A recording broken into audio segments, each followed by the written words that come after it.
Bago tayo magpatuloy mga kaibigan, please huwag munang kalimutan mag-like and subscribe and pa-hit ng notification bell. Maraming salamat po.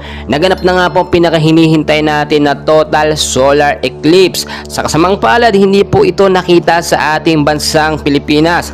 First appearance po nito ay nakita po dito sa bansang Mexico kaninang alas 11 po ng umaga sa kanilang bansa. Then nag-travel across po sa US at sa Texas papunta po sa Canada. So mga kaibigan, ito pong solar eclipse ay posible po magkaroon after po nito ng epekto po sa ating bansang Pilipinas at sa ibang bansa na nakakita po yung pagtawid nga po ng buwan dito nga po sa araw, yung pag pumagitna po. Posibleng epekto po nito yung malawakang pong total solar interruption, which is alam naman natin minsan nangyayari nga po.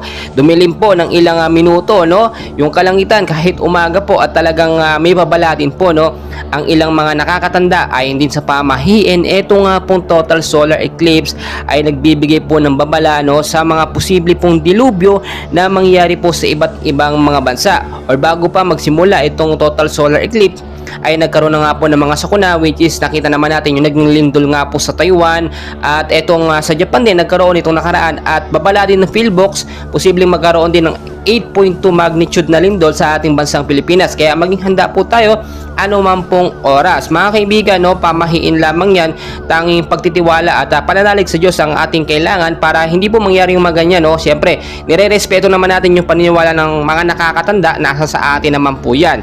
Update ko na rin po kayo mga kaibigan sa ating weather condition ngayong hapon. May hypnosis po tayo galing sa Pag-asa na easterly siyang nakaka-apekto sa ilang bahagi po ng ating bansa.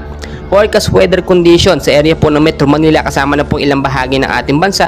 Maulap po na kalangitan na mararanasan sa piling-piling lugar sa Metro Manila, Luzon, Visayas at Mindanao. Dulot po yan ng easterlies.